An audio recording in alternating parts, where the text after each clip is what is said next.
Selamat pagi adik-adik, semangat pagi.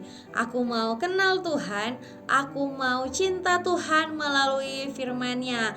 Nah adik-adik bersyukur pagi ini Lausemeila bisa kembali lagi bersama dengan adik-adik di dalam renungan harian sekolah minggu GKTB. Nah adik-adik sebelum kita merenungkan firman Tuhan, mari kita berdoa bersyukur kepada Tuhan. Tuhan Yesus, kami bersyukur kalau pagi hari ini kami boleh bangun. Dan Tuhan, sebelum kami melanjutkan aktivitas kami mau merenungkan firman Tuhan.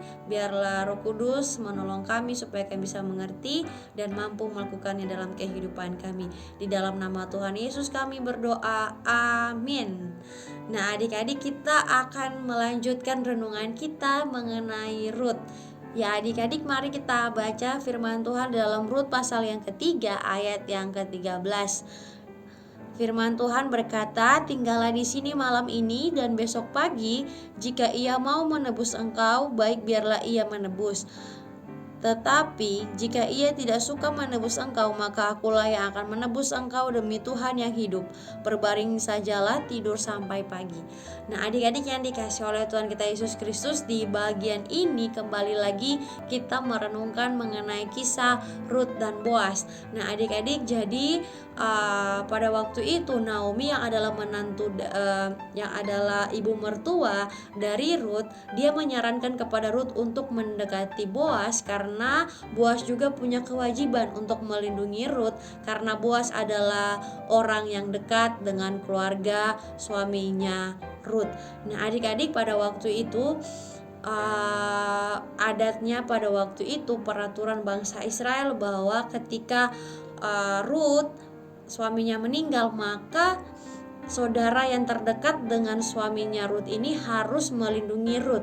Nah itulah yang terjadi pada cerita ini. Jadi Rut meminta perlindungan Boas yang adalah saudara dari kaum suaminya. Tetapi Boas ini sadar bahwa ada lagi saudara yang lebih dekat daripada dia, lebih dekat berkeluarga daripada Boas. Nah adik-adik, di situ Boas sadar bahwa kedudukannya pada waktu itu tidak sesuai atau ada jenjang-jenjangnya. Jadi ada ada satu orang dulu baru Boas. Jadi Boas harus menanyakan kepada orang ini apakah dia mau melindungi Rut atau tidak. Kalau dia mau melindungi Rut, maka Boas membiarkan Rut dengan laki-laki ini. Tetapi kalau laki-laki ini tidak mau, maka Boas yang akan melindungi Rut. Nah adik-adik, di ayat yang sudah kita baca tadi, kita lihat bahwa Boas tahu tentang peraturan ini, maka dia tidak tergesa-gesa untuk mengambil keputusan untuk melindungi Rut, tetapi dia berpikir bahwa dia akan bertanya dulu kepada orang yang terdekat dari sukunya mereka atau dari keluarga suaminya Rut.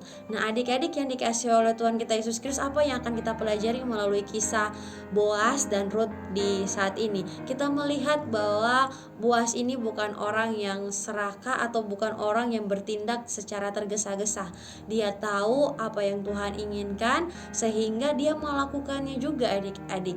Dan kita lihat bahwa ketaatan Boas untuk melakukan perintah Tuhan, untuk menaati semua hal-hal yang sudah menjadi peraturan bangsa Israel, kita melihat dia menjadi orang yang diberkati oleh Tuhan. Nah adik-adik, apa yang akan kita pelajari melalui kisah Boas dan Rut ini? Kita melihat bahwa Boas tidak bertindak tergesa-gesa. Dia tahu peraturan, dia tahu hukum-hukum yang berlaku di bangsa Israel pada waktu itu, sehingga dia tidak mudah mengambil keputusan yang salah.